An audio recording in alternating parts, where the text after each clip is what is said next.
Hello, hello. Wow. All right. Order and chaos. These are topics which I have really thought a lot about over the last few years.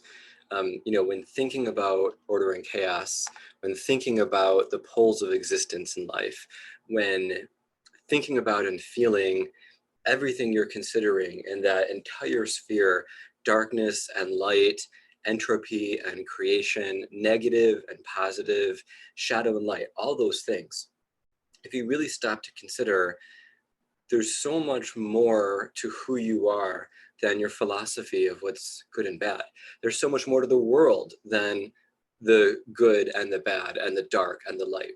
So how this stuff could be really useful, really interesting, I feel, is getting really clear on who we are inside, what we can find in the world, what we can do in the world, and integrating all these other components of ourselves that are kind of wrestling with manifestation.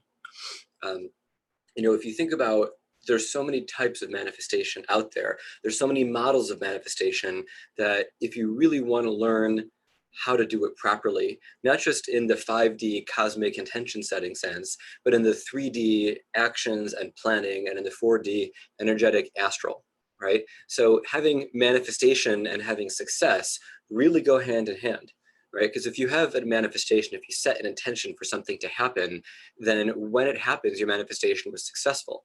And with the 3D, if you say, I'm going to walk a mile, and you do, and there's nothing woo about it, you've succeeded in walking a mile. So getting in tune with your own darkness, your own shadow, your own chaos is helpful for, say you're walking and a speeding car is blaring through stop signs.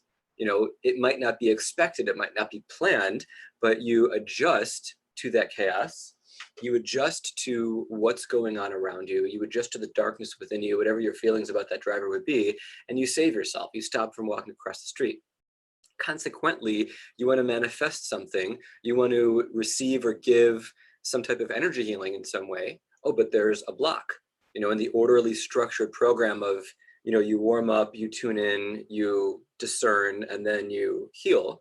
If you've been through my healer school, you're familiar. If not, hit me up if you need to learn some wickedly cool and very effective energy healing skills. But if you notice a block, if you notice that darkness there, you don't say, I'm just going to stick to my plan perfectly. I'm going to take in the unpredictable, the chaos, the darkness, the harm, the suffering, whatever it is, and I'm going to work with my light through that or around that. Maybe transmute it into love, maybe just let it do its thing. In the case of a speeding car, when you're walking across the street, you just let it do its thing. You as a pedestrian likely don't need to take on the battle of whatever's making that person speed through stop signs. Maybe it's an emergency. Maybe they're getting to the hospital because their dog is giving birth to 8 puppies and they need a lot of help, and they're freaking out. Who knows what's actually happening there. So when you pause and consider the parts within you that are dark, the parts within the world that have suffering, that have sociopathy, that have human trafficking, that have people being alien and angry and violent and manipulative, and all those things in ways that you don't feel are light, that align with you as a light worker or a good, kind person, any of those types of things. If you don't feel as you want to feel, as you need to feel. If you don't feel that you can wrestle and work with this darkness or work around it, what's going to happen is you're going to avoid it. And what happens when we avoid things? Well, they don't go away. They're still existing in the background, right? If you have a lot of pain in a part of your body and you ignore it, or you hide it with certain pills, maybe something needs correction. And if you don't give it that correction, that pain could develop into a cancer, right? Over however many years, whatever conditions. So if there's something in your life, an angry energy, an energy of violence, of scarcity, of anything that hurts your heart, what you kind of have to do is deal with it. You have to process it if you can't change it, and just, shift your system so it doesn't hurt you and it only helps you. And if it hurt you in the past, to do whatever you would do with what you would call a wound or something to be healed. But if whatever darkness in your life is causing negative emotions, even if you're high vibing meditating most of the time, consider all your other options with darkness. And you can only consider options with darkness if you know a little bit about what works and what doesn't. right? We could talk about the shadow of anger or the darkness of fear, and we could go into those things and use things like the acronym false evidence appearing real to stop imagining things and you won't be afraid, right? We could go into the stuff about anger of, oh, there's a wound in your heart, release the sadness that you're being defensive about. Let's do a few sessions and that'll clear and your anger with that topic will go. Both of those approaches are effective. But if you want to be self-sufficient, if you want to be your own wizard, sorcerer, sorceress, holy person, highest self, best self-actualized version of you, whatever words you would use, you need to really consider, can you own that anger? Can you own that fear, right? Can you acknowledge its existence? And then beyond that, can you understand it enough safely that you can work around it? You can work through it. You can transmute it with love. You can dissolve it if that's what you need to do. Right? But the meta skill of accepting and overcoming darkness and shadow and entropy and destruction and all the negativity we would, call that in the world with whatever hoofy language we might want to use at the time to step around it. If we're not really real with ourselves and with it and the situation, it's going to stick around in some form or another energetically.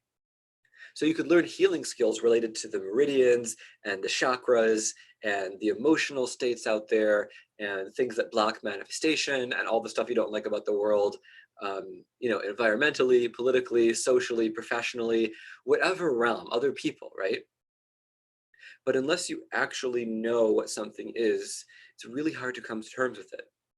Now, I'm not saying go out, do not go out and study like devils and demons to say like, oh, I want to know demons and figure it out, right? Like, I know people who've walked that path. That's not a good path. Those energies are not good to be associated with. I'm talking about the nature of darkness in general, right? If you see a big hulking form of darkness with these like big horns and like fangs dripping acid, like with a torn severed limb of somebody's astral body in its mouth and a bunch of parasites about to like go out into the world, right? You don't want to study that. You don't want to like hang out with it at its realm or talk to it. You're gonna be like, oh, okay, I'm gonna stop and if I know how to deal with that, maybe I'll deal with it. If not, I'm gonna walk the other way, right? What I'm encouraging is for you to understand, if you want to hit infinity, if you want to hit full awakening, full ascended master,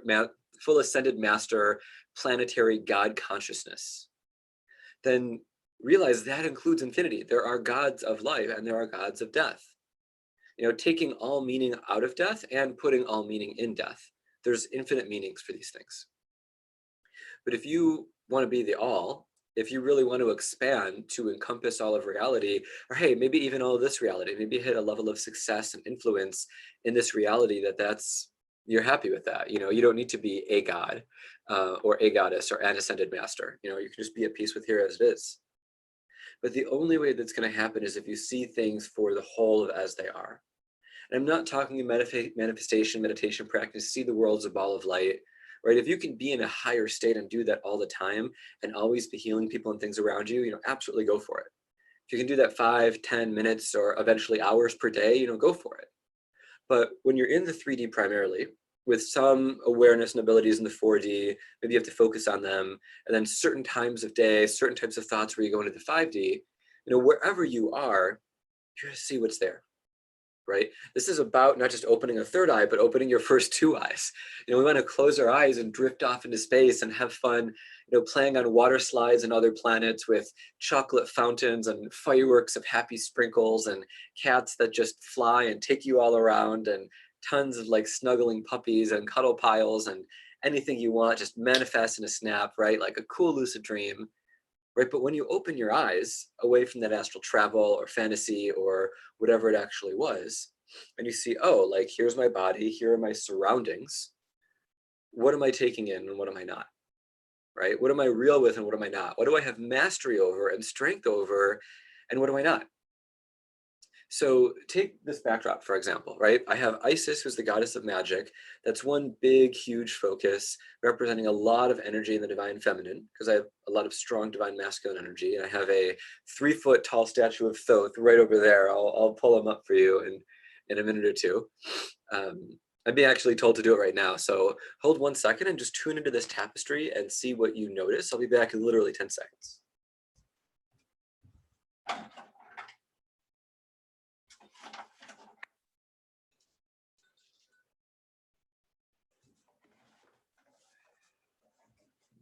All right, so this is my 3-foot tall statue of Thoth with a little feather wand in his hands, and I have a lovely wand that goes with this.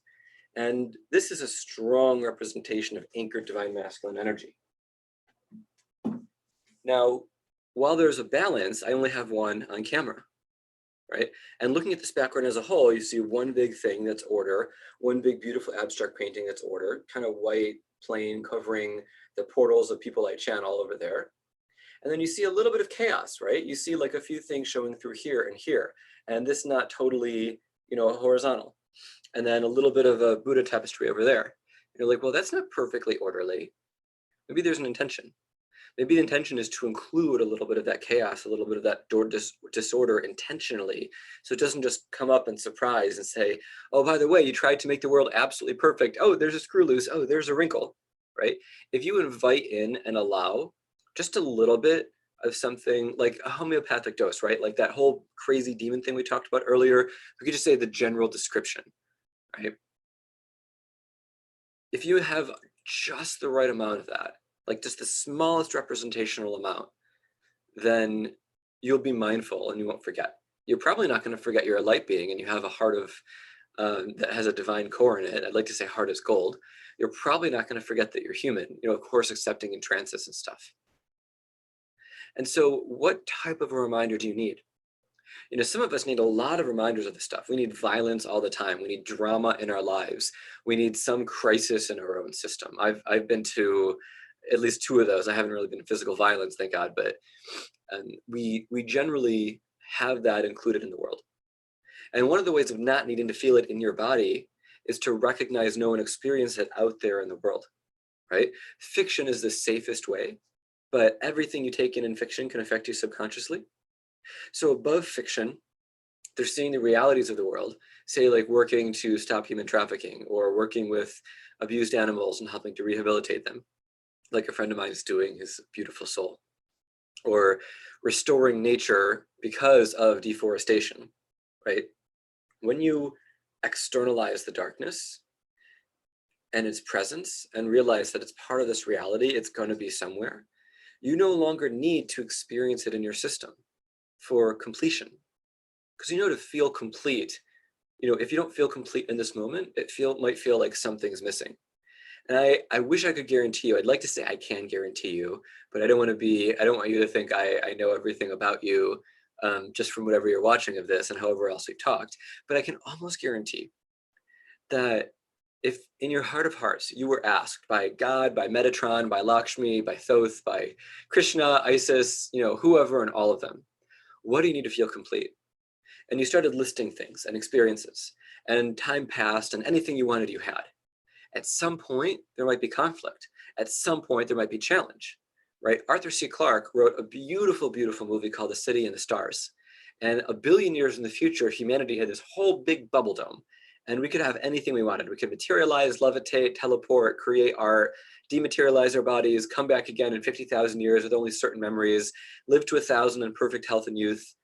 But they found that just like the Matrix series, if there wasn't an element of disorder, of chaos, people would they wouldn't accept it. They would go crazy. It would collapse.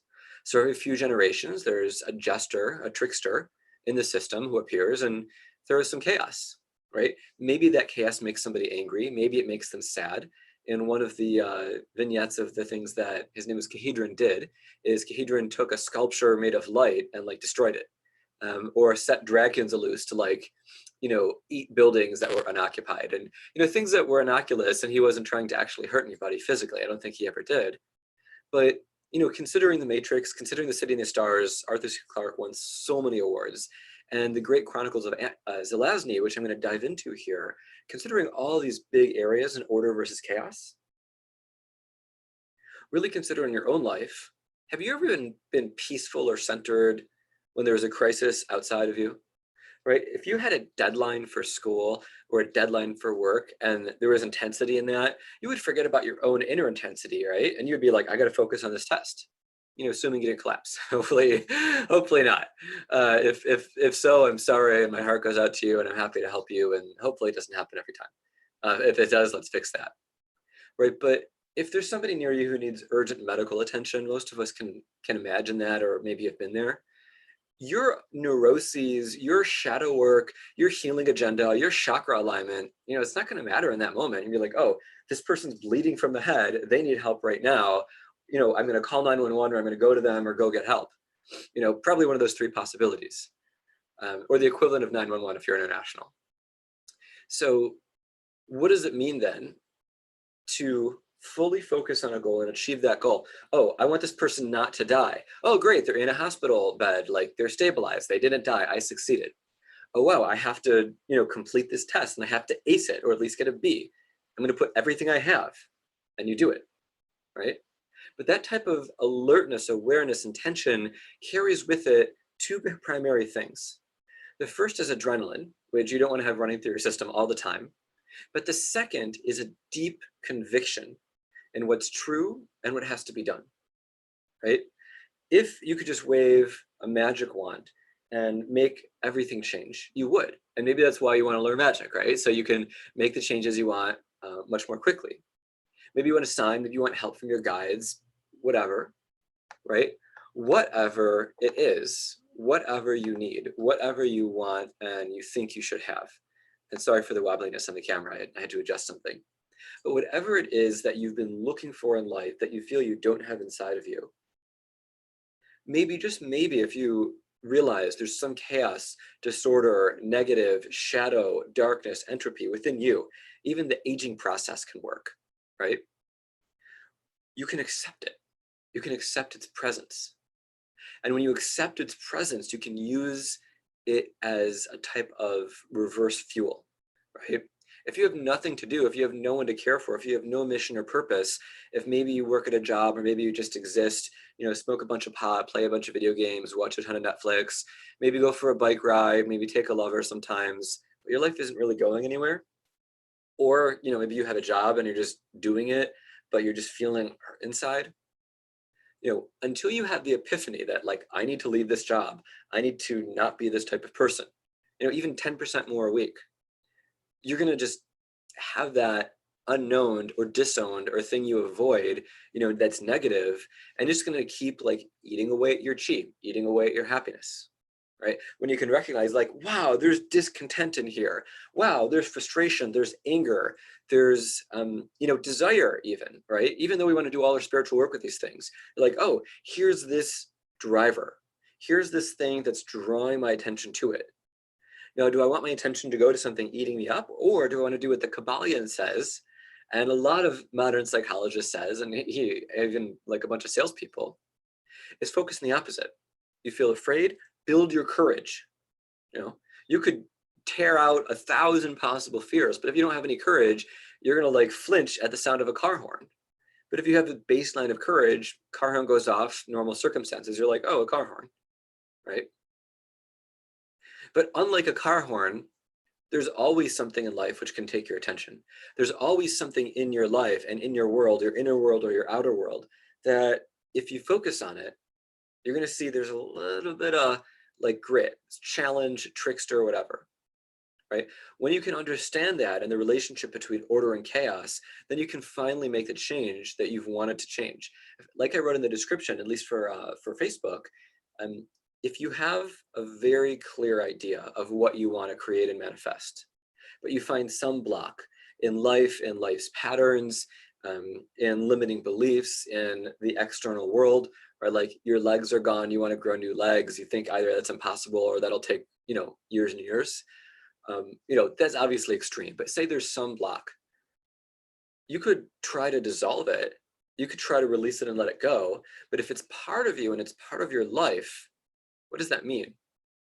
Can you just work with it?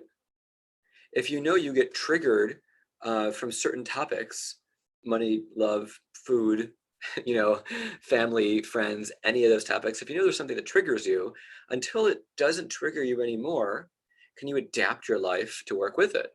As I'm recording this live, there's COVID and quarantine and all that stuff in full bloom, at least here in the US. And I'm choosing to work with it by adjusting my focuses. Are you? And how the world has changed? And is this an opportunity for you? Even if you're watching this, like, long after all that's passed, Do you use adversity and change and chaos for the positive? Or do you say all chaos is bad, all darkness is bad, right? If somebody was coming at you physically and they were more well-trained than you and you got angry energy to use and that helped you physically protect yourself, you used something that helped you. Now, yes, it's the highest aim to have so much love that you project it and they don't want to have conflict with you. It's the highest aim to have such a great intuition that you just don't go to the places where you get beat up, right? It's such a high level of magic that if you see people coming towards you, you just have a thought or snap your fingers and, police come nearby, or the people have a change of heart or get distracted, or, a couple friends who are like pretty strong show up and, to where you're at spontaneously, right? Like the high levels of like being holy or being ultra loving, ultra spiritual, ultra magical. Those are the high highs, but I'm talking about where you are right now. So I want to unpack this in a story, and I'm going to take some time, like I always do. I like to go really deep. But the story is The Great Chronicles of Amber by Roger Zelazny. And this is such an incredibly rich transmission, and I've listened to it or read it 7 times with copious notes. I'm going to do my best to avoid spoilers, but to teach properly, I have to teach the whole thing. I would offer, though, that if your primary goal is personal growth and magic over like every surprise and plot thing you can find out, that you listen to it, even if there's a couple spoilers, because if you ever end up reading it, you're going to appreciate it and wonder, wow, how did all that come to be? How does that actually work? But again, I'm going to try my best to avoid any major spoiler, right? So this transmission, this story, and that you can listen to it multiple times is something that can anchor in these concepts for you. Right? Like I can talk to you in videos, I can give you a bunch of short Zen martial arts stories, but a short story, you'll remember some of the time. A bigger story of life, you can remember all of the time. But I'll try to throw in like a few nuggets at the end, because usually short stories are condensed from long ones. So in The Great Chronicles of Amber, Roger Zelazny had 2 poles of existence. And I'm talking about all 10 books. The first 5 were his son Corwin, kind of like swords and sorcery with a little bit of magic, but mostly like swords and intention and hero. And the second 5 books was almost all sorcery and magic with somebody named Merlin. And the first 5 books were about order, which was represented as a place called the Pattern in Amber. You walk the pattern into your kind of divine heritage, and you have power to affect and change reality, go into a parallel dimension or universe with one of your intentions or many of them realized, starting with the weather and then moving to the geography and then moving to the overall environment and then moving into the type of culture and then the types of people. And then, when you're really good, specific people, right? So with that kind of progression, if you want to change reality, you have to physically move and move to things and travel. So traveling through shadow, parallel reality, means you walk or fly or horseback ride or drive. And as you go the physical distance, you change things around you. Now, in the second 5 books, they're about the other pole of the universe and the shadows it casts called chaos. 2 poles of absolute reality, order and chaos. And in chaos, reality changing and magic works a little bit different. You can still walk through shadow to find things, but you can also pull things towards you.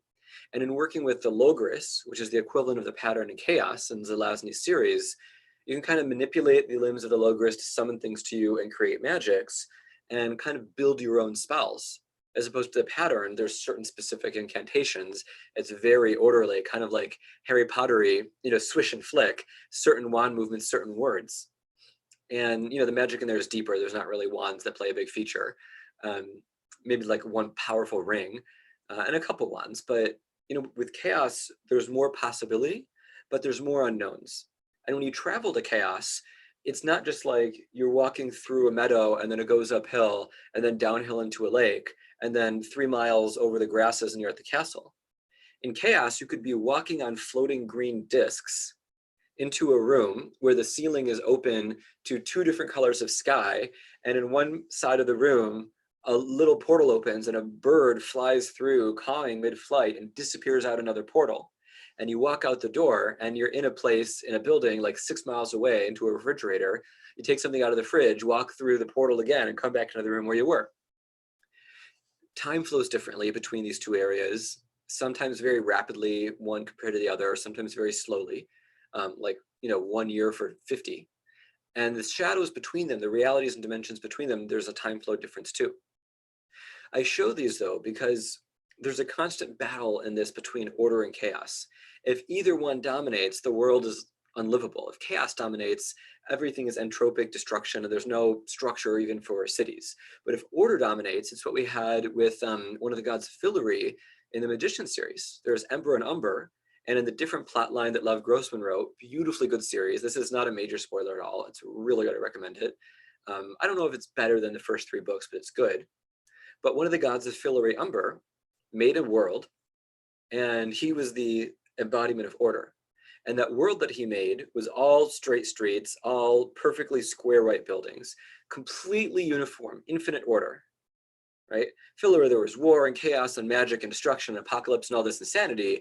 But in Umber, or order world, the alpha world, it was just plain. And when Umber offered Quentin, the main star, some linguine pasta, he asked Quentin what he thought of it, and Quentin said, there's nothing wrong with it. And Umber's like, excellent, right? Now I guarantee if Dionysus or Ember or the similar equivalent in whatever mythology you're working with was involved in the kitchen, in that series it was Bacchus, you'd have had a huge variety of foods, drinks, smells, tastes, textures, nutrition, temperatures, environment, right? So much variety, right? When you have alpha and omega, you enjoy the variety and the spectacle, but you don't overindulge. And it's within reason, right? Like you don't trash the house, you decorate the house, and then maybe at some point transition back, right? More order, the decorations are kind of uniform and bland. More chaos, they're like crazy, right? So the reason I'm talking about these series that we learn through fiction is that when in Amber, things were getting close to chaos being way more powerful, everything was threatened. We're talking about the negative, the entropy, the darkness, the death. People in chaos were shape changers, and the preferred form of them was a demonic form. They weren't necessarily evil, and their character and psychology wasn't that different from Amber. There's a value for human life, etc. But in Amber, like, people are human and they stay human. In chaos, people are born whatever shape, and maybe there'll be a whirlwind with a cat face, right? Maybe there'll be a giant tree with octopus tentacles. Maybe there'll be a person, but extra tall or extra young or extra old, depending on their mood, right? So if you want something fixed and stable, you want an orderly life, maybe you just call that a good life, where there's things that are predictable, then you know how to build that. And if you want a life full of variety, you know how to build that too. But the more variety, the more chances things could go in a very direction that you may not necessarily want. But if you're in chaos and you see somebody in a form that's like an octopus with a million tentacles, it'll be pretty hard, I think, to have a good time, wrestling with that person. You don't want to get cut or squeezed or killed. But in Amber, people are normal, and you can cuddle with those people. You can hang out with them pretty easily. So in your own life, for the order, for the chaos, for the positive, for the negative, for the entropy, for the creation, when you come to terms with the stuff, when you understand and learn with it enough to know what it is and how it works, I think you're going to have a really helpful, valuable time, no longer being the type of person that you used to be, but instead, I think you're going to have the control and the discipline and the means and the ability and the time to shift to something completely different. I think you're going to be able to be a master of both worlds. I think you're going to be at peace with the darkness within yourself. I think you're going to be able to overcome any challenge you find in the external world: darkness, anger, empathy, sadness, greed, lust, fear, happiness, sadness, whatever. And I think that, your desire to change everything instantly or try to have absolute order, you might take a break from that. You might say, I can deal with the unknown.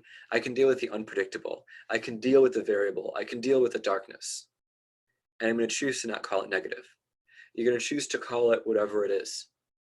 Unknown or unpredictable, cool, you can adapt. How quickly can you adapt? How quickly can you build courage? How quickly can you build that sense of momentum and that sense of oomph and power and presence where you're really, really there 100%, right? If you can do that, if you can build that, if you can live it, if you can evoke it, there's not going to be any more surprises that mess you up severely. So I hope this was useful. I hope this was interesting for you. This is just a little bit of the bigger Wizard School curriculum that I've built over, quite a long time. Has some very high level courses, has some very deep, rich stuff, talks about chakras, energy healing, manifestation. I really give a lot of love into this course. I really took the highest vibrations that could come through me and offer them to you and for you. I've had different videos recorded at different times. The astral projection videos were recorded in this studio. The videos on older magic and spells and chakras were in a different studio a few years ago with a green screen and all these mystical, beautiful special effects. Um, and so the more stuff I create, the more stuff I put in there. And the really nice thing is if you want an entire education covering the span of magic, of spirituality, of personal growth and psychology, of healing, of homework to build your magical abilities, this is the place for you. And this is worth your time in a way that just browsing on YouTube or just reading books or blogs won't do. Going through something like Wizard School will take you to the level that you've wanted to go to for so long by having clarity on the questions and the biggest questions that you've wanted to ask. It'll put you in a community where you can bounce things off other people, like, does this really work? What about that? What about candle magic or numerology? I keep seeing 111 and 1111. What does that mean? And while I cover a lot of that stuff, new things can always come up. I also do a live every month where I answer like any Q&A that people post who show up. So any question you have about magic, any spirituality, spiritual growth, myself, my story, I'm happy to AMA those and share, everything that you really want to know. And if you want to know deeper, there's one-on-one work that we could do. There's special series, as I mentioned, the 5 astral projection series. There's channelings, for example, of Krishna and Thoth. Those are very powerful, very high level. There's also in Wizard School a fair bit of practical spirituality, adapting the high level woo magic to the grounded, practical, earthly here and now. So thank you so much for tuning in and for your time and attention. I really appreciate you. I hope you have a great day. Please, interact with us on social media, comment, like, share, subscribe, however you can, just so more people, including yourself, can get access to this high level type of stuff. And I wish you a really good and beautiful day.